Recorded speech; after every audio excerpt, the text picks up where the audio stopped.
Assalamualaikum warahmatullahi wabarakatuh.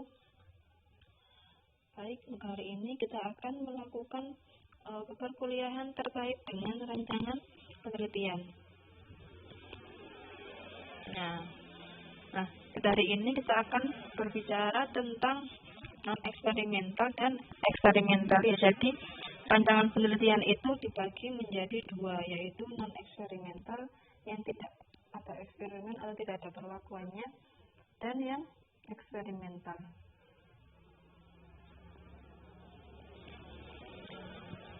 Penelitian eksperimental dibagi menjadi dua, yaitu penelitian deskriptif dan korelasional. Ya, deskriptif itu hanya mendeskripsikan, hanya menggambarkan suatu kejadian, terdiri dari studi kasus dan survei. Sedangkan korelasional terdiri dari cross-seksional, komparasi, dan kohort. Ya. Untuk penelitian eksperimental terdiri dari pre-eksperimental, quasi-eksperimen, dan pro-eksperimen. Baik, sekarang kita belajar dulu terkait dengan apa itu penelitian non-eksperimental. Nah, tadi terdiri dari penelitian deskriptif ya, dan korelasi. Nah, penelitian deskriptif itu apa? Penelitian yang dilakukan untuk menggambarkan apa adanya tentang suatu variabel, gejala, atau keadaan. Jadi yang menggambarkan suatu kejadian itu apa adanya itu aja ya. Jadi pengen tahu sebenarnya apa sih yang terjadi.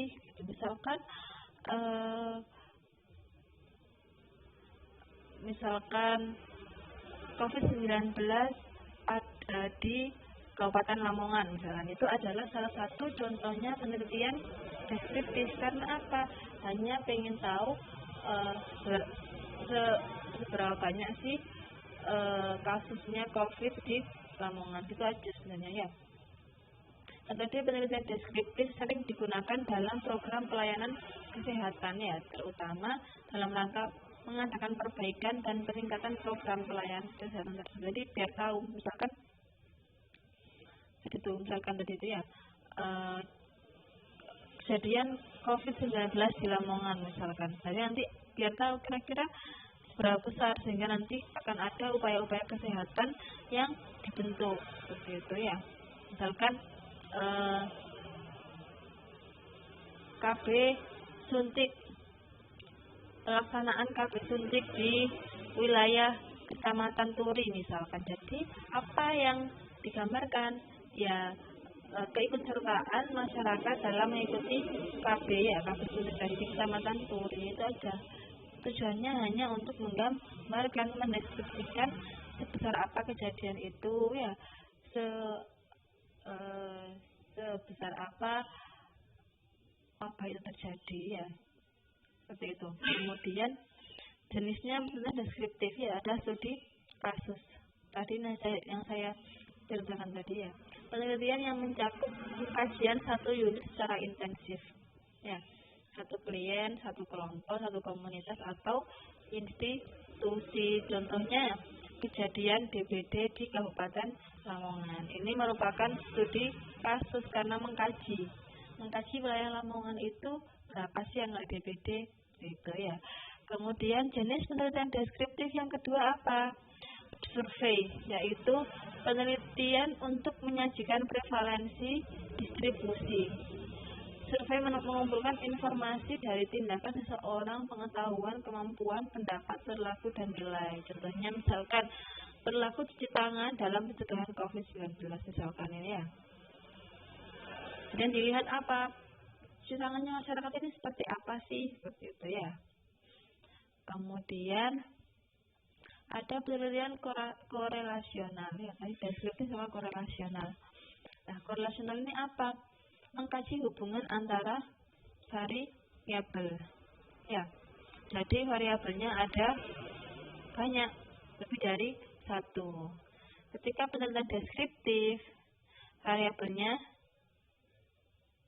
cuma satu ya, kejadian DBD di Kabupaten Lamongan misalkan, ini satu, dan dia berdiri sendiri, tidak ada unsur membedakan atau menghubungkan ya. Jadi variabel-variabel di penelitian deskriptif ini berdiri sendiri, menjelaskan dirinya sendiri, tidak untuk dijelaskan hubungannya, tidak untuk dijelaskan perbedaannya atau persamaannya. Beda dengan korelasional. Kalau korelasional ada hubungan antara variabel, entah itu dihubungkan biasa atau dibedakan antara kelompok A dan kelompok B ya. Nah, ini cross sectional ya. Penelitian yang menekankan pada waktu pengukuran atau observasi. Jadi data independen dan dependen, variabel independen dan dependen ini dikaji atau didata dalam satu kali waktu. Ya. Penelitian korelasional minimal melibatkan dua variabel. Maksudnya berapa Bu? Evaluasinya ya nanti bisa, kalau kita nanti kuliah permodelan pasti banyak variabelnya. Tapi kalau korelasional minimal ada dua ya, variabel dependen dan independen. Hubungan antar variabel ditunjukkan dengan korelasi yang bergerak dari min 1 sampai positif 1. Ini nanti hasilnya. Ketika penelitian cross seksional hasilnya min 1 atau hasilnya ke arah min, maka hubungan antara dua variabel tersebut adalah saling berkebalikan. Misalkan hubungan antara gaji perawat dengan motivasi kerja. Ketika hasilnya hubungan adalah bergerak ke min 1 atau minus, hasilnya minus, maka hubungannya adalah kebalikan. Misalkan semakin tinggi gajinya perawat, maka semakin rendah motivasinya. Kan berkebalikan ya. Tetapi kalau hasilnya adalah mengarah ke angka 1, maka korelasinya adalah positif. Semakin tinggi gaji perawat, maka semakin tinggi motivasi untuk bekerja. Jadi nanti makanya di situ antara negatif dan positif ya. Ini adalah bagian dari cross seksional yang mana ada variabel dependen dan independen ini ya. Kemudian diuji hubungannya. Apakah ada hubungan antara dua variabel tersebut. Kemudian penelitian komparasi. Ini membandingkan dua atau lebih kelompok tentang variabel tertentu. Jadi ada suatu variabel diujikan dibandingkan antara kelompok A dan kelompok B ya.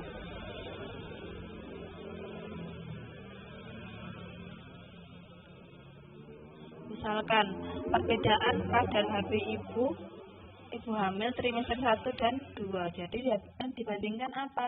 Kadar HB-nya ya. Kelompoknya ada apa aja? Ibu hamil dengan trimester 1 dengan ibu hamil dengan trimester 2 ya. Yang dikomparasi apa? Yang dibandingkan apa? Kadar HB-nya. Jadi kita membandingkan suatu variabel pada dua kelompok. Ibu hamil trimester 1 dan trimester 2 ya. Kemudian ada penelitian kohort. Ya, biasanya hampir sama dengan epidemiologi kalau penelitian kohort ya. Ada dua ya, kohort dan kasus kontrol. Ya. Kalau kohort ini peneliti mengobservasi variabel independen terlebih dahulu, kemudian subjek diikuti sampai waktu tertentu untuk melihat adanya pengaruh pada variabel dependen. Misalkan peneliti ingin melakukan penelitian tentang bayi dengan ASI dan kejadian asma bronkial misalkan. Maka peneliti itu mengumpulkan dulu mana saja bayi yang diberi ASI. Setelah tahu 10 bayi ini dengan ASI, kemudian saya ikuti perkembangannya. Ya, diobservasi apakah bayi ini dengan ASI ini kejadian asma bronkialnya tinggi atau rendah atau sedang. Jadi kita mengumpulkan variabel independennya dulu, bayi dengan ASI ya. Kemudian dicari efeknya yaitu asma bronkial.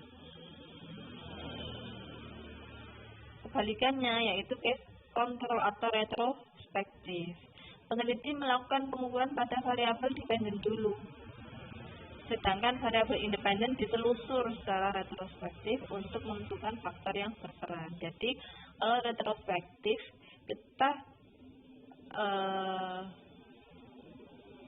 mencari faktor penyebabnya.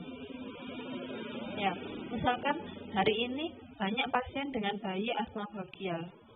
Nah, habis itu saya mengkaji karena ada 10 bayi dengan asma bronkial, saya telusur. Dulu ini bayinya pakai ASI atau enggak ya? Ditelusur ya, dicari. Sehingga nanti apa aja? Oh, faktornya ternyata ada keturunan misalkan. Oh, ternyata pasiennya ini tidak diberi ASI misalkan seperti itu. Jadi kita mencari dulu variabel dependennya. Kemudian ditelusuri ke belakang. Kira-kira faktor apa yang menyebabkan adanya asma bronkial?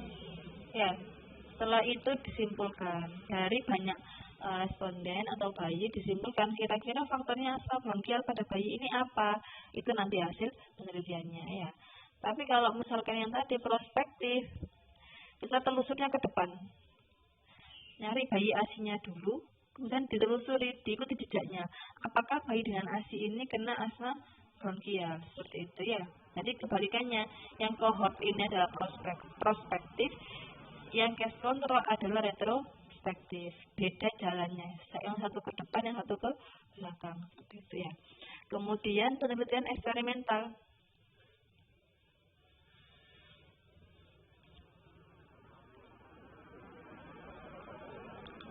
Penelitian eksperimental ini adalah rancangan penelitian yang digunakan untuk mencari hubungan sebab akibat dengan adanya keterlibatan penelitian dalam melakukan manipulasi. Manipulasi ini apa sih? Intervensi ya. Jadi kalau penelitian eksperimental, responden atau kelompok intervensi, kelompok diberikan suatu perlakuan atau intervensi ya, dibandingkan dengan kelompok yang tidak pakai intervensi. Bedanya apa sama yang non eksperimen? Non eksperimen itu tidak pakai intervensi ya, apa adanya itu dilihat, jadikan data penelitian. Tapi kalau eksperimental dimanipulasi, diberikan intervensi. Saya pengen pasien ini diberikan senam hamil semuanya. Saya pengen kelompok kontrolnya itu tak pakai senam hamil. Atau misalkan saya pengen kelompok intervensinya itu ada mindfulness. Yang kelompok keduanya tidak pakai mindfulness, terapi mindfulness. Jadi akan dibandingkan. Penelitian eksperimen ini adalah untuk menguji keefektifan suatu intervensi. Ya, jadi kalau belum diuji secara eksperimental tidak boleh dipakai ya. Jenisnya ada berapa? Ada 3. Ada pra-eksperimental, ada quasi-eksperimen, dan true eksperimen. Nah, ini cara gampangnya ya. Ini yang pra-eksperimental. Ya. Hanya ada satu kelompok. Ya, lihat di kolom subjek. Ada satu kelompok. Pra-nya tidak ada. Perlakuannya ada, pasca tesnya ada. Jadi, pada pra-eksperimental yang one shot case tadi hanya ada satu kelompok. Hanya ada satu kelompok yang diberi perlakuan, kemudian di post test. Tidak ada pretest. Jadi kelompok A diberikan senam hamil, kemudian dicek, dipakai post test misalkan. Bedanya apa dengan one group pra post test design? Bedanya adalah di sini dilihat ya, pada desain yang kedua, pra-nya ada kegiatannya, pada subjeknya ada satu aja sama, hanya ada satu kelompok. Tapi untuk yang rancangan ini ada pra, ada pretest, ada perlakuan, ada pasca tes. Misalkan pengaruh mindfulness pada stres pasien misalkan. Sebelum diberikan mindfulness, pasien diberikan kuesioner berupa stres. Kemudian pasien diberikan intervensi yang namanya mindfulness. Setelah dilakukan intervensi beberapa minggu, di post test lagi tingkat stresnya. Apakah tingkat stres sebelum dilakukan mindfulness sama setelah dilakukan mindfulness itu sama atau menurun atau meningkat, seperti itu ya. Kemudian ada static group comparison design. Ya, kalau ini ada dua kelompok, ada kelompok A dan kelompok B. Ya, kita lihat, yang kelompok A ada pra, ada perlakuan, ada pasca tes. Yang kelompok B hanya pasca tes saja. Jadi pada rancangan ini kelompok A dilakukan pre-tes, intervensi dan post-tes. Kelompok kontrol hanya diberikan post-tes saja. Seperti itu ya. Yang kelompok intervensi diberikan pre-tes, intervensi dan post-tes. Ya. Baik. Paham ya? Kemudian kita lanjut ke kuasi eksperimen. Kita lihat subjeknya ada dua. Kuasi eksperimen ada pretesnya.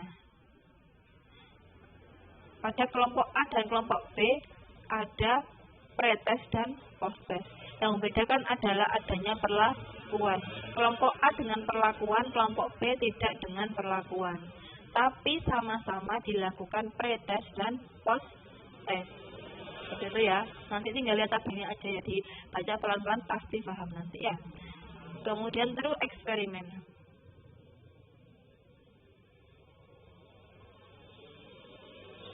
Terus eksperimen ini peneliti mencari hubungan sebab akibat dengan cara melibatkan kelompok kontrol di samping kelompok eksperimental yang dipilih menggunakan teknik acak. Jadi sampelnya ini di random. Ya, di random, tidak dikhususkan tadi ya. Ini dari kelompok kan, tapi ada kelompok masing-masing. Jadi di random diacak. Kelompok ini langsung jadi kelompok intervensi, kelompok ini jadi kelompok kontrol. Tidak di kriteria-kriteriakan ya. Itu. Pada desain pasca tes dengan pemilihan, pada kelompok 1 tidak ada pre-tes, ada perlakuan dan ada pasca tes. Pada kelompok yang kedua tidak ada pre-tes dan perlakuan, hanya ada pasca tes ya. Kemudian pra-tes dan pasca tes dengan pemilihan. Nah, ini sama. Jadi yang membedakan hanya perlakuannya saja.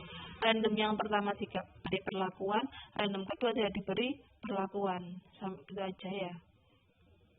Kemudian ada rancangan Solomon. Ya, ini lebih banyak lagi kelompoknya. Random 1, random 2, random 3, dan random 4. Kita lihat random pertama tidak ada pre-tes, ada perlakuan, ada pasca tes. Random yang kedua tidak ada pra-tes, tidak ada perlakuan, ada pasca tes. Ya. Random ketiga semua ada pra, ada perlakuan, ada pasca. Random yang keempat ada pra, tidak ada perlakuan dan ada pasca tes. Ya, kalau Solomon lebih banyak kelompoknya. Nanti ini akan lebih bagus hasilnya ya. Nah, setelah itu ada penelitian uji klinis. Ya. Penelitian uji klinis adalah tujuannya apa? Untuk mengevaluasi tindakan medis tertentu yang meliputi aspek berikut ya. Ada diagnosis. Ya, uji klinis ini terkait dengan diagnosis, preventif, kuratif, dan rehabilitatif. Misalkan alat, metode, dan tata laksana. Misalkan terkait dengan efektivitas, misalkan USG 4 dimensi terhadap deteksi kelainan pada bayi misalkan ya, itu salah satu penelitian uji klinis aspek diagnosis. Untuk preventif misalkan meliputi semua bagian yang ada di klinik untuk mencegah menjalannya penyakit ke keadaan yang lebih parah, lebih ke program preventif ya, program kesehatan preventif. Kemudian kuratif meliputi material dan metode yang menyangkut medikamentosa, pembedahan, fisioterapi, radioterapi, dan lain-lain. Misalkan efek kemoterapi dan radioterapi terhadap metastase kanker stadium 2 misalkan. Itu adalah salah satu contoh penelitian uji klinis tapi aspek yang kuratif ya, jadi lebih mengarah ke medis semua. Rehabilitatif misalkan meliputi fisik, biologis, psikis, dan sosial yang mencakup metode dan pelaksanaannya. Misalkan pengaruh kognitif behavior terapi, ya, terapi psikis ya, pada penyembuhan pasien dengan skizofrenia, misalkan seperti itu. Itu adalah contoh uji klinis tapi yang rehabilitatif ya.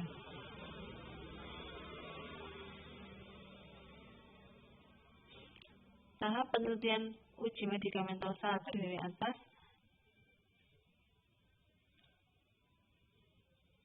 tahap penelitian preklinis. Jadi ketika penelitian uji medikamentosa, penelitian terkait dengan obat ya. Jadi obat itu tidak langsung ketika kita menemukan sebuah ekstrak langsung di manusia, tidak boleh. Jadi bertahap nanti, itu namanya medikamentosa. Jadi ketika ada ekstrak daun kopi misalkan untuk menurunkan hipertensi misalkan ya. Jadi ada tahapnya. Yang pertama adalah tahap preklinis. Tahap penelitian obat yang dilakukan sebelum diuji cobakan pada manusia. Ya, apa yang diuji? Aspek farmakologis dan toksikologis. Bagaimana efek terapinya dan efek toksiknya, efek racunnya pada hewan coba. Jadi kalau pada tahap preklinik dilakukan pada hewan coba. Penelitian yang berhubungan dengan aspek farmasi obat yaitu susunan dan sifat kimiawi sampai preparasinya. Jadi obat-obat ini adalah obat-obat farmasi ya, yang tidak boleh langsung dikasih ke manusia, harus ada tahapnya. Pertama dilakukan pada hewan coba. Tahap kedua adalah tahap klinik terhadap obat ya, adalah penelitian yang ditujukan kepada manusia setelah obat tersebut dinyatakan aman dan lulus dari penelitian preklinik. Jadi ketika sudah aman dicobakan ke hewan, maka bisa dicobakan ke manusia. Ini yang namanya uji klinik ya. Kalau ke hewan namanya preklinik. Nah, apakah penelitian itu ada biasnya? Bias itu apa? Hal yang membuat hasilnya itu rancu, ada pasti ya. Bias penelitian atau kesalahan sistematis. Bias diakibatkan sebagai aspek metodologi selain variasi sampling ya. Misalkan desain studi, analisis, seleksi subjek, kualitas informasi ya. Bias sangat penting untuk diidentifikasi supaya dapat diminimalisir sekecil mungkin. Jadi bias ini akan merancukan hasil penelitiannya kita, makanya harus diminimalkan. Bagaimana penelitian itu nanti bisa hasilnya akurat, relevan, sehingga dapat dipercaya ya, hasilnya dapat bermanfaat bagi orang banyak. Nah, apa? Dikurangi biasnya ya. Sumber biasnya apa? Yang pertama, bias seleksi. Adalah bias yang terjadi karena kesalahan dalam proses seleksi. Ya, jadi cara kita mengambil sebuah sampel ini keliru. Kenapa kok keliru? Bisa jadi karena kita kriteria inklusinya kurang ketat. Kriteria inklusinya ngawur, yang penting dapat sekian orang, nggak boleh. Jadi harus benar-benar disaring. Kriteria inklusi dan eksklusinya diterapkan. Karena apa? Nanti eman-eman sudah dapat banyak data, ternyata biasnya tinggi. Nah, jangan nanti bisa mengulang penelitian lagi. Yang kedua, bias informasi adalah bias yang terjadi karena kesalahan proses pengumpulan data. Sudah benar seleksinya, salah mengumpulkan datanya ya. Bisa karena apa? Misalkan salah tempat misalkan ya. Harusnya penelitian hipertensi itu di Kabupaten Lamongan misalkan, ternyata kalian melakukan penelitiannya di Kabupaten Gresik ya, akan salah tempat, nanti hasilnya akan salah juga kayak gitu ya. Kemudian confounding adalah bias yang terjadi akibat tercampurnya efek pelajaran utama dengan efek faktor resiko eksternal lainnya atau faktor perancu yang tidak dipertimbangkan. Jadi tadi itu ya, banyak faktor, banyak variabel confounding. Jadi ada beberapa faktor yang lain yang tidak dipertimbangkan peneliti, padahal itu berpengaruh pada hasil penelitian. Ya. arah bias, yaitu ada overestimasi dan underestimate ya. Overestimasi adalah kesalahan hasil estimasi menjauhi nilai nol atau nilainya didapat dari hasil penelitian lebih tinggi dari hasil sebenarnya. Jadi hasilnya itu apa ya?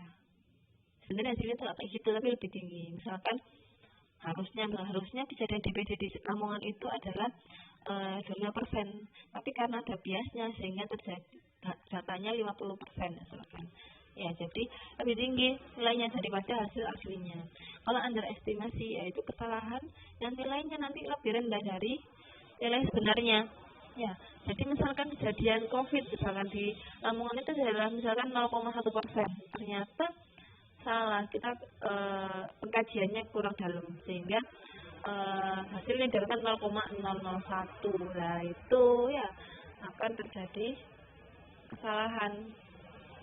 Ya, siapa yang rugi? Banyak yang rugi ya. Nanti kalau misalkan tidak sadar biasnya, nanti dipublikasikan hasil penelitiannya nanti akan bias. Ya, biasanya akan dampaknya apa? Informasi yang diberikan akan salah. Informasi dalam artikel ilmiah itu akan salah. Ya, diikuti banyak orang, informasinya salah, ya rugi semua ya. Gitu. Baik, mungkin itu yang bisa saya sampaikan terkait dengan rancangan penelitian. Kalau saya mohon maaf. Assalamualaikum warahmatullahi wabarakatuh.